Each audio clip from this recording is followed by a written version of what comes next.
donc moi j'aimerais que vous...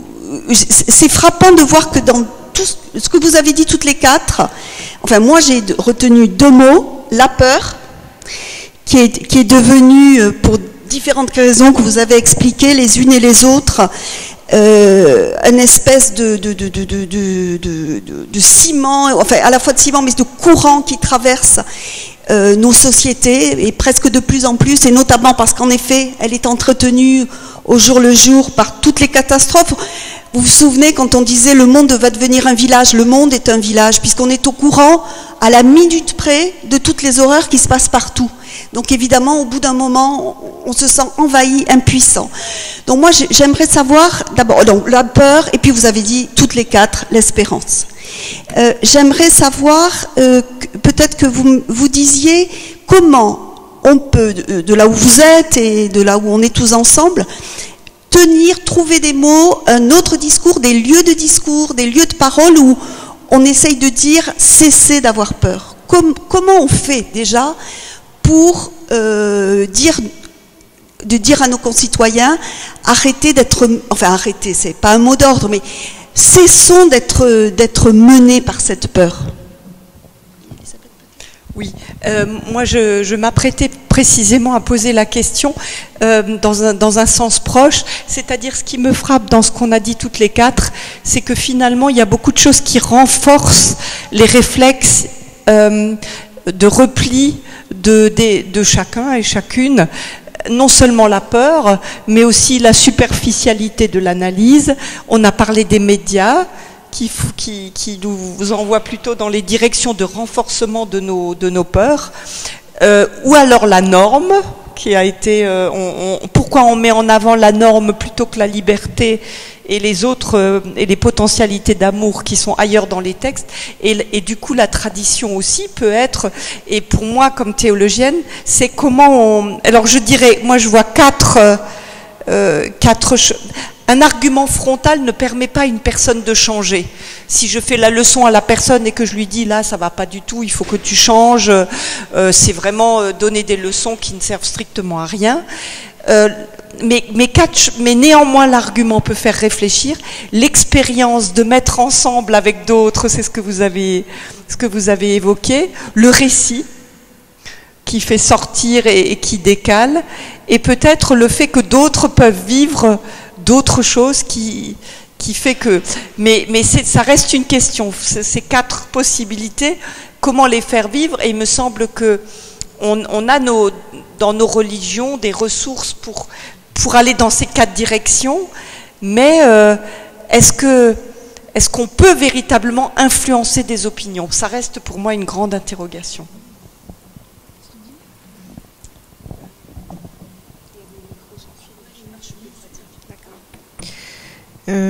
Oui, je pensais qu'effectivement, dire cesser d'avoir peur ne sert à rien puisque ça renforce la peur. Si on dit n'aie pas peur, ça induit la peur, forcément. Et la question... La peur n'est pas forcément mauvaise. Enfin, on sait que chez les animaux comme chez les êtres humains, la peur est un réflexe de survie et c'est un sentiment qu'il ne faut pas ignorer lorsqu'on a peur de quelque chose. Mais évidemment, si la peur invite à un repli au lieu d'aller vers l'autre, de tendre la main, évidemment, elle est mauvaise conseillère puisqu'elle renforce les crispations et elle renforce une forme d'enfermement. Donc, enfin, comme vous le disiez tout à l'heure, je pense que ça ne sert pas à grand-chose d'argumenter et en revanche, l'expérience est transformatrice. Et l'expérience, c'est pas forcément de débattre. Pardon. Mais je pense que c'est beaucoup plus de vivre des expériences ensemble, de manger ensemble, d'étudier ensemble, de courir ensemble, de faire tout ce qu'il y a de plus humain. Et lorsque vous dites quels sont les lieux où l'on peut justement remettre en cause les préjugés, ce sont tout simplement des lieux de vie. Lorsque on voit des jeunes, eh bien, il faut les rencontrer là où ils sont. Il faut les rencontrer dans la musique, il faut les rencontrer dans le sport, il faut les rencontrer dans l'art. Et peut-être c'est une des réponses à ce qu'on disait tout à l'heure, c'est-à-dire vous parliez de l'opposition entre la société civile et les religieux.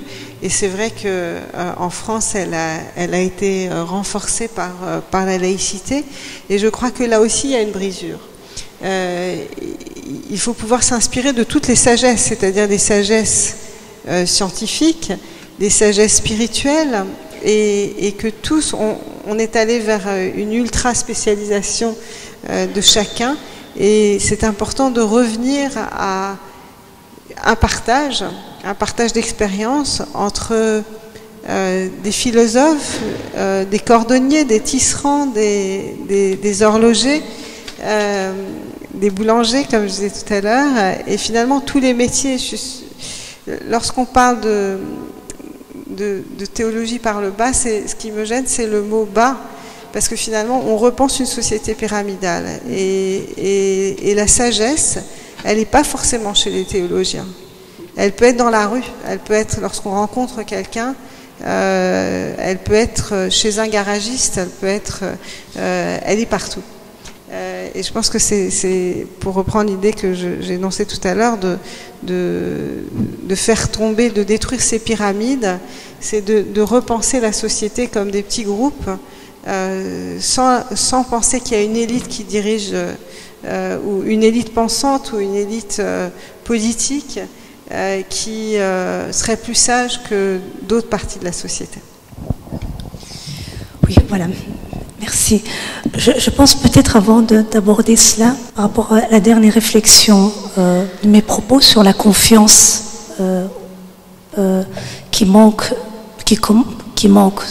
souvent, en tout cas ça arrive très souvent dans les leaders religieux, c'est aussi parce que, je pense c'est pas que comme ça, c'est aussi parce que les croyants ont changé, c'est-à-dire qu'aujourd'hui on est plus dans l'esprit critique.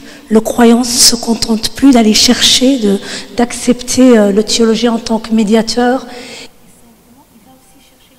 Va aller vouloir accéder directement au texte, ne se contente plus de ce qu'on ou d'un. Ça c'est peut-être voilà juste pour. Oui.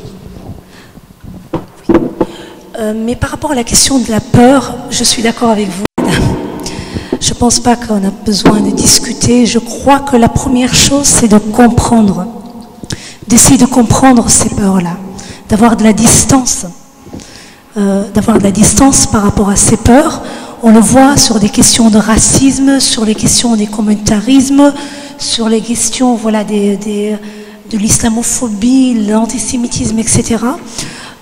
Parfois, on a les nez dans le guidon, on n'a pas cette distance pour essayer de comprendre avant de juger.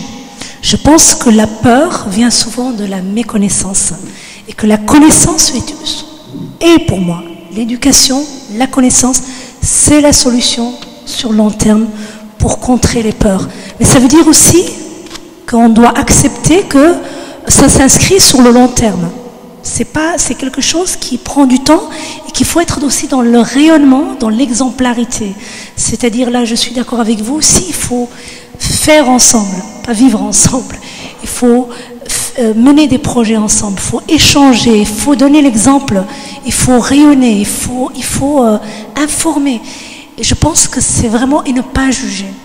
Je vous assure, je pars des expériences très très concrètes avec des gens que je pensais racistes ou qui avaient aussi des préjugés vis-à-vis des communautés musulmanes et vice-versa, etc. Et on a mené comme ça des expériences dans certains réseaux, mais des expériences avec des femmes en plus, parce que vous savez, les femmes, elles vont droit au but, elles ne tournent pas autour du pot, et elles sont audacieuses. Donc on a fait des expériences comme ça où on s'est confronté avec nos préjugés. On était jusqu'au bout des choses, mais avec des personnes avec qui nous n'avons pas l'habitude de dialoguer, c'est-à-dire des personnes qui étaient dans l'adversité, qui étaient dans la haine, et se mettre autour de la table, mais avec une règle de se pouvoir s'écouter, se décentrer, essayer de comprendre l'autre à partir de là où il nous parle. Eh bien, je vous assure, ce sont des exercices qui ont été extrêmement bénéfiques. Et je crois, en ça. Je pense qu'il faut y croire, il faut qu'on soit dans le réenchantement, dans l'espoir. Je pense que chacun peut apporter sa petite pierre à l'édifice. Je pense qu'on peut changer notre monde si chacun s'y met. Ça se fait déjà, parce que malgré que toutes les catastrophes que nous voyons et tout l'extrémisme, mais aussi des très très très belles choses qui se passent dans le monde, des très belles choses, mais malheureusement les médias ne mettent pas assez la lumière là-dessus. Et c'est très important de montrer cela et de montrer des expériences inspirantes et d'inspirer surtout les jeunes, les enfants, et d'investir sur le long terme dans l'éducation et le savoir, parce que je pense que c'est vraiment la clé je pense, la clé de la solution, une des solutions. Je peux dire un mot, oui. Non, je demande à Nathalie parce qu'elle regarde le temps. Hein.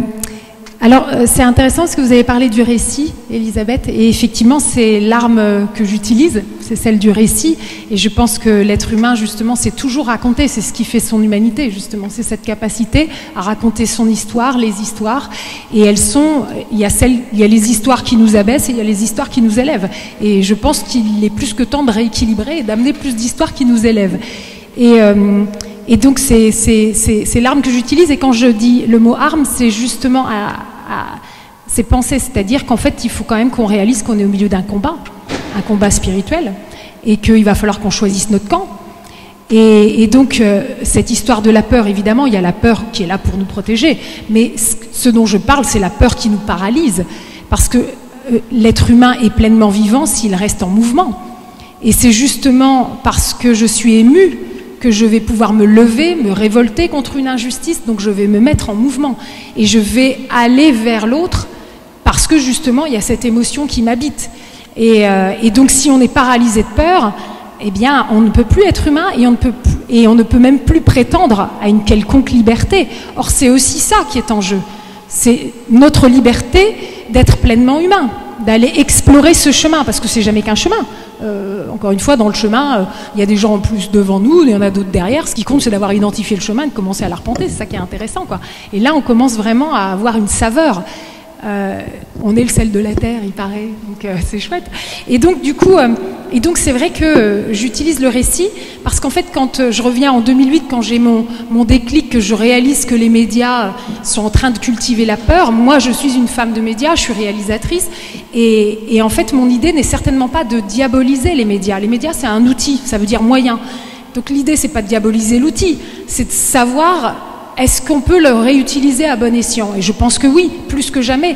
On ne va pas se débarrasser des médias, mais est-ce qu'on peut utiliser cet outil médiatique ultra puissant au service des histoires qui nous élèvent, qui nous inspirent et qui du coup peuvent permettre de répandre à grande échelle, très rapidement, puisque tout s'accélère, je pense qu'effectivement il faut être efficace, et répandre très rapidement auprès de dizaines de millions de gens, d'une certaine manière, la bonne nouvelle.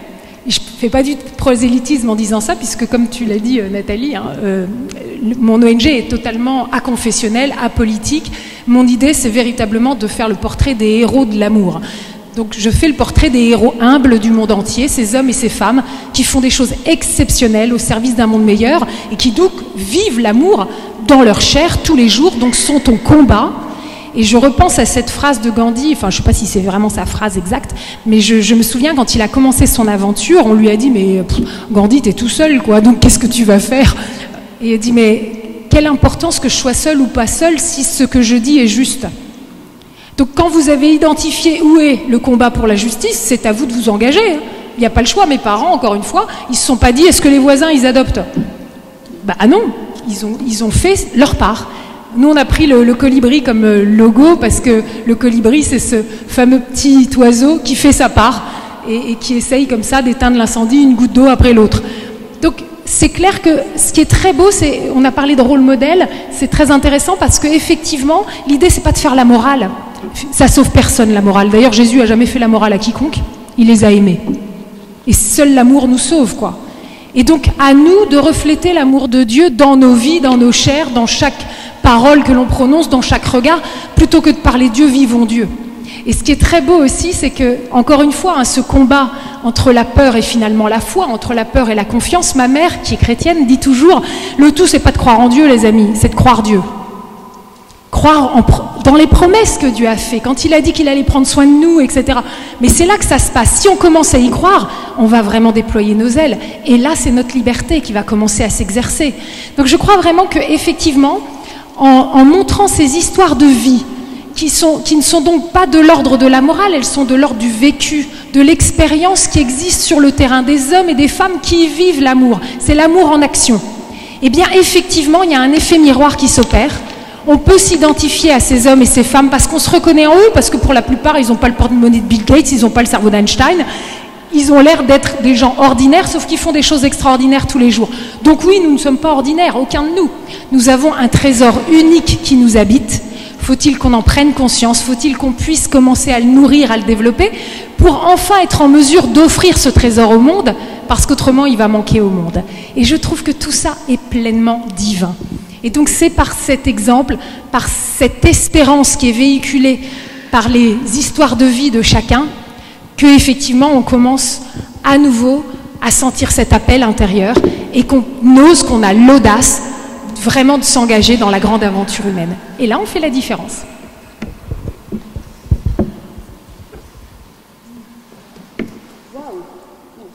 Je recommence. Waouh! Donc, alléluia.